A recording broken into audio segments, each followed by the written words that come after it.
Hello, everyone. My name is Lieutenant Aaron Abreu, and I'm a Medical Service Corps Healthcare Administrator Officer for the United States Navy. I was prior enlisted, and I would like to share with you in this video my journey throughout the Medical Service Corps in-service procurement program process. Trust me, it was not an easy one for me. It took me more than once to apply for the programs. In this video, I would like to share with you my experience, a little bit of my education background, and also some tips and advice that I've gathered along the way from mentors and things that I've learned as well throughout the years of applying for the program. So without further ado, let's go ahead and dive in. Let's start with my experience. I'm an immigrant from the Philippines. We got here in 2008. I have no employment history whatsoever. My first job was at Starbucks. I was a coffee barista. I would like to think I was a pretty awesome barista. I only did that for 4 months because I met my recruiter while I was doing that job back then. So I joined. I wanted to be in the medical field. Prior to coming here, I had about a couple of credits, prerequisites for nursing. I was going to be a nurse when I was in the Philippines, but then we moved here in the United States. So I couldn't commission. I did not know anything about commissioning at that point in time. So all I had was some college credits and my high school diploma. So luckily at that time, they really needed a lot of hospital corpsmen. So I enlisted in the Navy as a hospital corpsman. Fast forward, now I reported to Great Lakes, Illinois for boot camp. And back then, that's where they also did the Hospital Corpsman A School. It's basically the service training for us to specialize in our occupation. During that time, while I was going through the HMA school program, my reading skills and my comprehension was a couple of points off. So as an ESL, English as a second language individual, I had to go through a program called Plato in order to enhance my reading comprehension and my vocabulary, because the score that I got from the ASVAB, which is the test that you take when you're trying to enlist in the military, was quite low. It was 30 days long, and I really thought I wasn't going to make it. I remember certain people in my class, in my cohort, advanced already to the next level of their HMA school journey, and I was still there as an ESL, thinking that I would not make it. So studied really hard. I had no life really except to study because I wanted to prove to them that I can make it. So I graduated number 1 in the class, and I was able to pick my first set of orders. Going now into my professional experience, my first duty station was a Naval Medical Center, and that is in San Diego. It was close to home, that's why I picked it. But my experience there, I was in staff education and training for a little bit. But then I also OJT'd in the emergency room just to make sure that my skills were up to par as a hospital corpsman. Some highlights over there, I think what personally helped me there was I took on a program for, back then it was called NAVMed West, Navy Medicine West. Now it's called Navy Medical Forces Pacific. The BLS program, Basic Life Support Program, is this overarching program that each unit, everybody needs to have.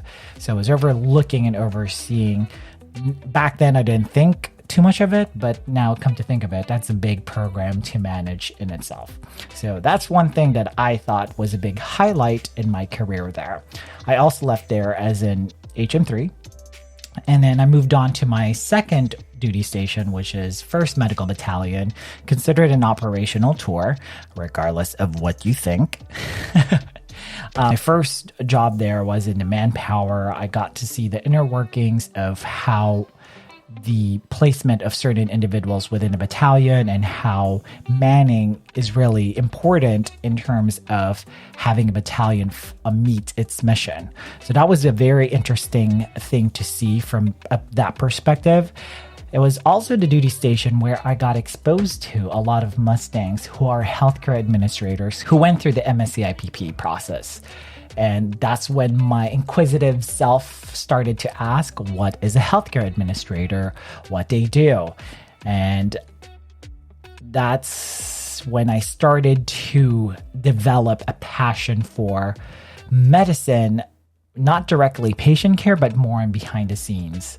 And that's when I started taking classes towards it. And we'll get more into depth what my degree is here in a little bit as well.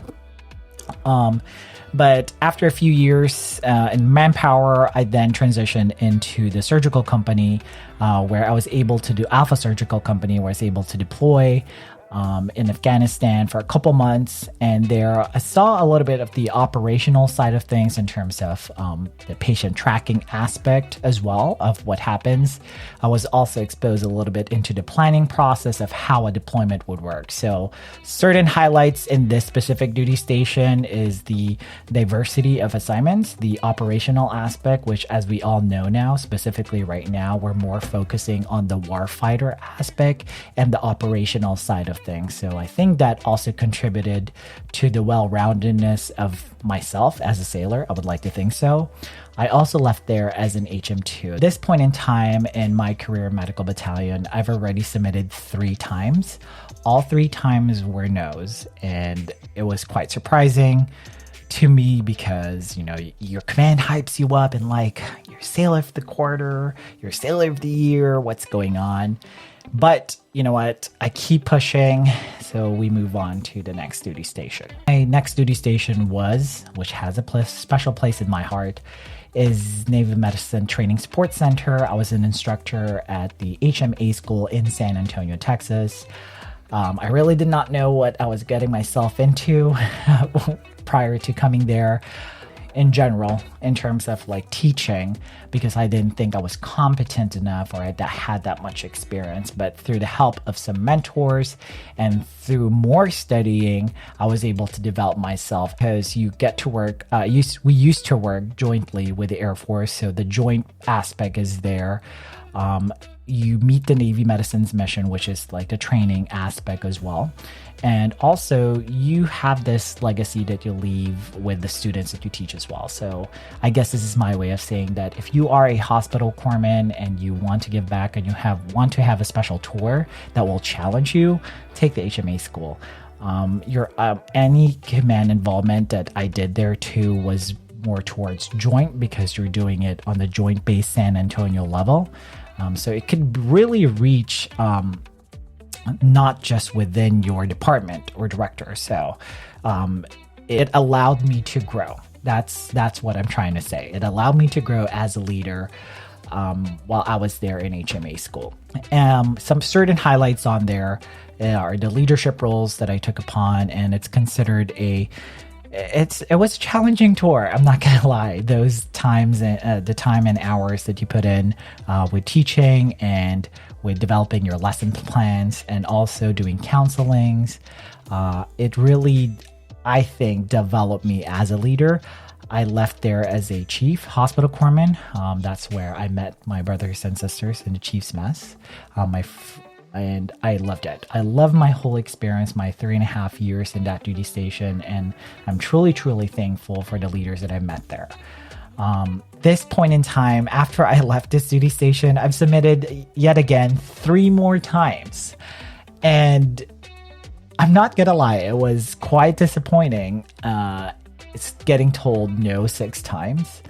I've had my application reviewed. I thought I've met the wickets. I went to a hospital. I went to an operational tour. I did a deployment. I had leadership roles, but it still wasn't enough. And it was stinging a little bit, and I was starting to have some resentment. So I moved on to my next duty station, which is Naval Recruiting District Richmond, NRD Richmond. Now they're called TAOCs, I believe, or NTAGs. I'm not sure. I'm so sorry for my recruiting brothers and sisters, but they did a shift now. It's no longer called NRDs. But that's where I became a medical officer recruiter. That tour was short-lived because lo and behold, after my 7th application, I finally got the yes, and the Navy accepted me to become a Medical Service Corps officer, healthcare administrator at that tour. Some highlights on that specific tour: it's considered a special duty station because you are trying to recruit people into the Navy. So you are meeting the Navy's, that's a big mission type where you're supporting the Navy's mission of like recruitment. And also the leadership aspect. I was only one of the 2 HMCs in that command, so I was running certain programs. I want to share with you my educational experience. My first duty station, I was coerced by Senior Chief Gonzalez. If you're still in, Senior Chief, thank you for doing this. He basically told me, why do you not have your degree yet? So he walked me over to the Navy College office back then when they had it, over at Building 26 on the ground floor, and had me talk to the civilian over there who is very passionate with Navy College and said, oh, let me see. This is all you need to do. Boom, boom, boom. You'll have your associates. Didn't realize it was that quick, but I was doing an in-person class in San Diego City College and then eventually transitioned to Vincent's University, where I got my associates in general studies. Then my second duty station, I was working towards my bachelor's degree. Since I was exposed to, like I mentioned earlier, where I met a lot of Mustangs that are healthcare administrators, I started pursuing degrees that are catered towards healthcare administration. So I went through Ashford University. It's fully online.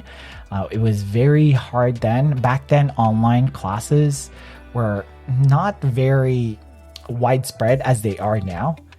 So it was challenging because I think the platforms are not as technologically good back then as they are now.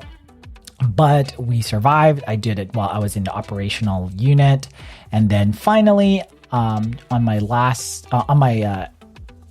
tour in San Antonio, Texas, I did my master's degree in public health, where I emphasized on healthcare administration. It was also during that time that I did my capstone. I did my internship in South Texas VA system, where I actually shadowed a civilian healthcare administrator. I also did my research project on the pre-exposure prophylaxis, the PrEP medication that back then was a brand new drug, and now it's widely spread and being utilized for prevention, HIV prevention. So these were certain things that I was doing alongside being active duty as well. Overall experience, it's very challenging, and I can only imagine if you are a single parent or even if you're married with kids, it's very challenging to go to school while being active duty and then juggling other things as well. So prioritization, time management, as task management, and also managing expectations of your boss and your supervisor and the people that you work with is very critical, because you need to be able to balance all those. And I know a lot of you are working towards that. So kudos to every single one of you who are going to school while active duty, whether it's online or a brick and mortar school. It's challenging. So keep on pushing, because I promise you you will reap the benefits. Okay. Now let's go towards the tips and advice that I've learned along the way via mentors and also through personal experience. First is education. Going to school, do not just bet on C's get degrees, because C's do not get degrees when you are trying to commission. You want to have a competitive GPA. So work on that. 4.0 is the prize. So do not settle for anything less. When my undergrad, I graduated with a 3.85. I'm not saying that to brag, but I'm telling you that that's important, because when you're trying to apply for master's program, certain master's programs will waive the GRE or GMAT requirement if you have a GPA that is above a 3.8. So even though you are working towards your associates or your undergrad, do not just blow it off, because they will see those transcripts when you're applying for it. You need to learn to excel in your career, enlisted career to be exact. Even though you are enlisted and you're trying to become a commissioned officer, do not forget that your record is still being reviewed from your enlisted career. That means that if you're trying to excel and become a chief in the Navy, that shows progression, sustained superior performance, some leadership.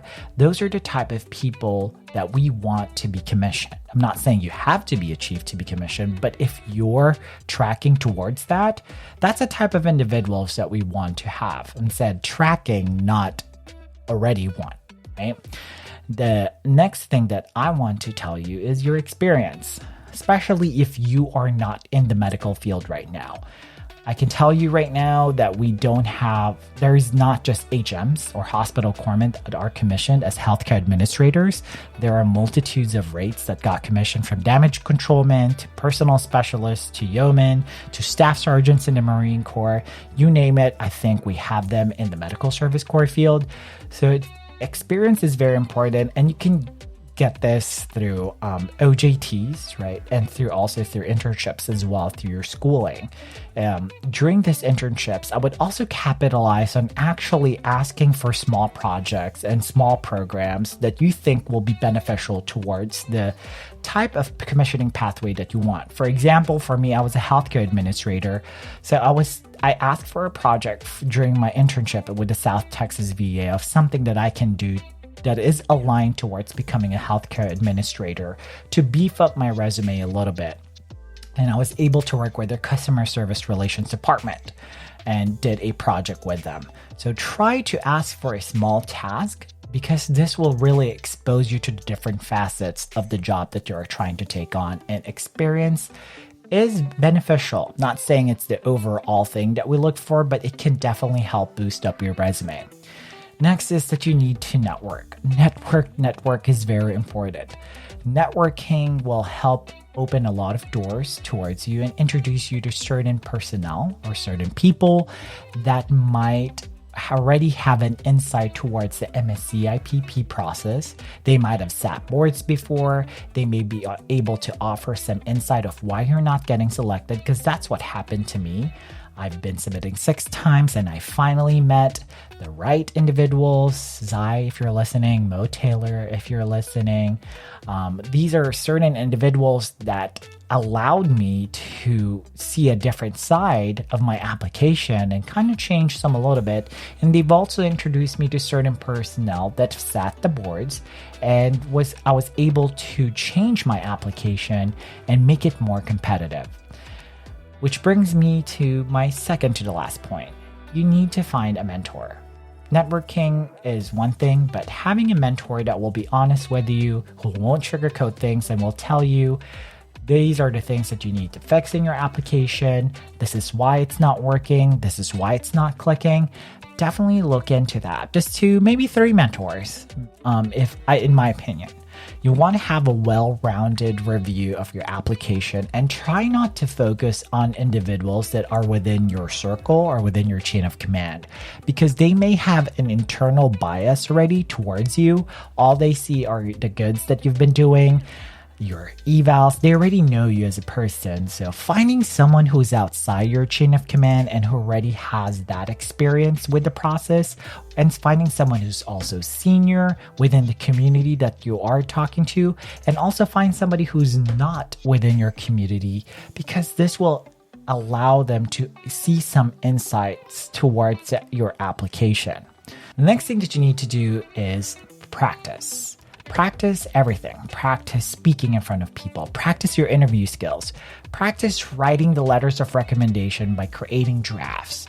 Draft your CO's recommendation. Draft your personal motivational statement. These are things that you need to keep working on, and it's not a one-time, it's one and done kind of thing. You really have to work on this, and through constant practice and critiques from your mentor, this will allow you to have a better and competitive application for the MSC IPP. So those are my tips. Hopefully you've learned something from this video. And if you haven't done so, please follow us on our Facebook page, our Medical Service Corps In-Service Procurement Program Mentorship page on Facebook. It's a private group. All you got to do is search us, answer the questions, and you'll be able to join.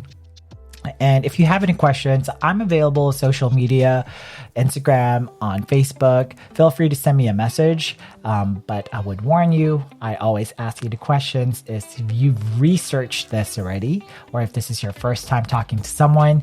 If you do have other questions, please feel free to watch our other videos. I think we have about 10 uploaded right now. Watch those things and also join the Facebook group. You might be able to find the questions that you already have, that you might have on those specific platforms that I just mentioned. Thank you so much and talk to you soon.